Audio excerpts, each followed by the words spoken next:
Yan. Okay. Ready? Kamay, lower chest. Hold your legs. Hold your legs mo. Yan.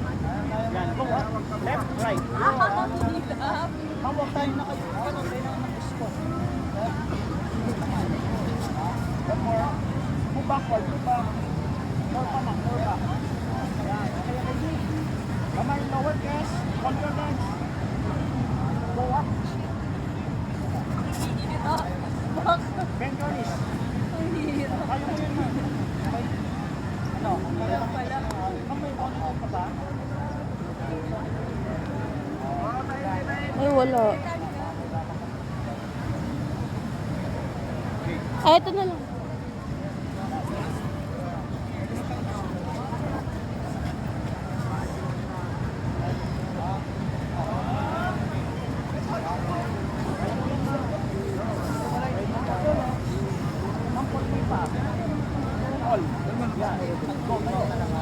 Ano? Iba yung...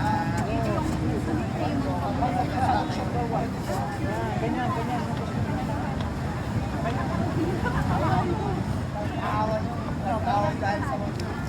Picture mo muna sa bowl.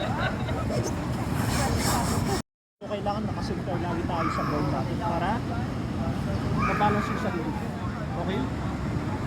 So, may tatlo naman tayo kung paano yung pag-technique nyo pag tayo for beginners. So, ang gagamitin nyo for beginners, first option is stand up, second option is slide up, third option is jump up. So, mamili kayo doon kung saan tayo mas magaling tumayo. Okay? Ganito ang gagawin nyo for beginners. So, pag sinabi kong ready, so unit paddling, alternate, pag nag-push, huwag kayong mag-push ng ganito, mahirapan tayo.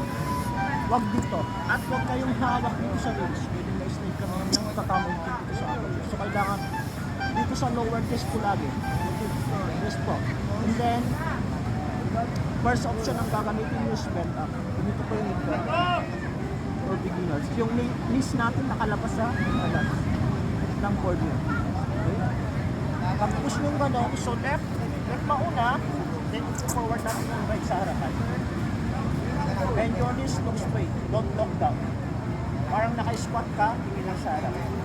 Slow down, break, lead forward speed. Make sure na tumayo kayo, kailangan naman huwag naka-speed nyo. Paan natin kailangan maka 45 degree. Yes po, naka-sideways, naka-angle siya. Yes. And then iwasan nyo naka-2. Back foot, kailangan naka-flat tayo. Bend your knees, look straight. Yes po. Okay? Okay, second option is slide up. Kung kayo is slide up, pwede nyo try up. So, parang, pag push nyo ganon, slide. Tingnan nyo mabuti pa ako. Pag-angat nyo, doon kayo magbabalance. Kailangan mabilis yung pag-angat nyo, doon kayo magbabalance pag nakatayo na kayo. Jump up. Hindi may mas mahirap siya kasi bubukang. Mas madali po yung for beginners. Huwag naka-stick ka na, kailangan naka-toes siya. So, yeah. Then forward mo kagad. Parang yung right. Bend your knees. Look straight like it. Okay? And then, once yung panaw, parang tayo mga paalala. 2 to 3 meters away for the shoreline, kailangan bumaba ka na sa boat. 2 to 3 meters away for the shore. Dito sa gilid mo. Kasi pwede magsaside yung stop yung knees. Pwede kayong susubsub sa buhangin or ma-injury kayo dito. So kailangan, baban. Ang tamang pagbaba, both sides, tamang makatayo. Saan po nakatayo ka? Umanapit ka na sa kilid. Then, wala kang magpapaka both sides or then always cover yourself every time na gumawin sa mga.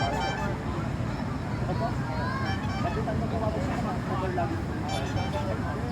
And then the last, ito. Waves, ang mangyayari yung waves, malalaki yung waves natin yun. Huwag natin tatapatan yung hold mo. Huwag kang papunta dito sa harap. Kasi pagdating yung waves, haampas sa mukha mo yung hold. So kailangan always system dito kayo sa back lagi.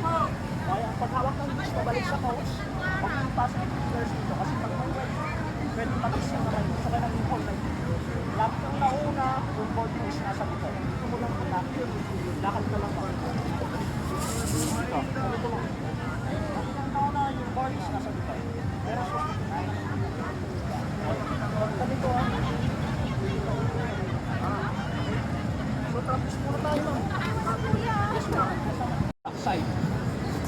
Pag mid foot forward naman natin ang tawag nito, regular front side. Anong normal mo step naman pag naglalakad ka? Kauna lagi yung right ba o left? Ang tawag nito manggo.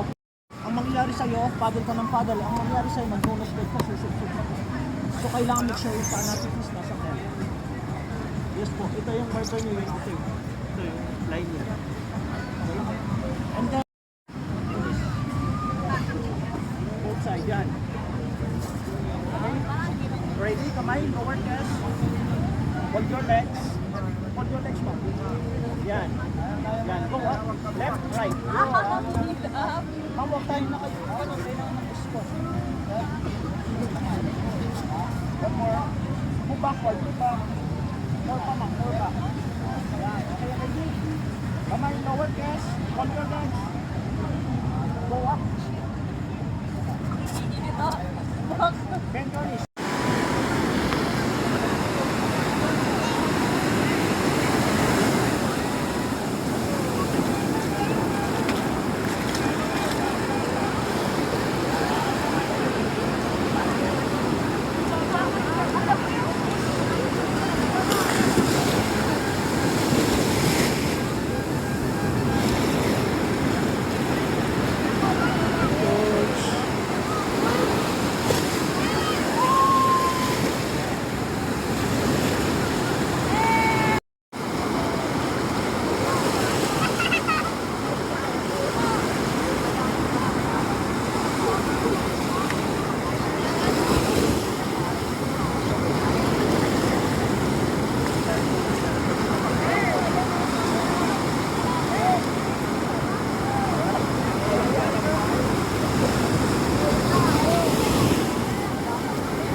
Good job.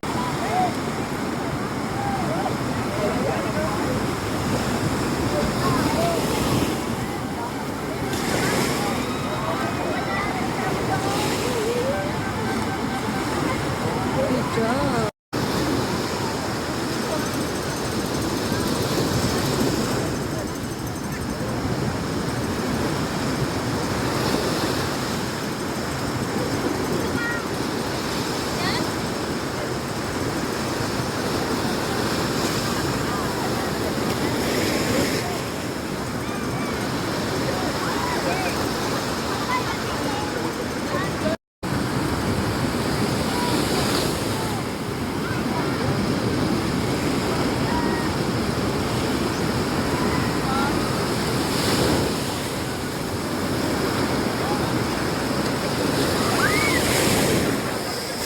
Oh my God, my legs is hurting.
Oh my God, my legs is hurting.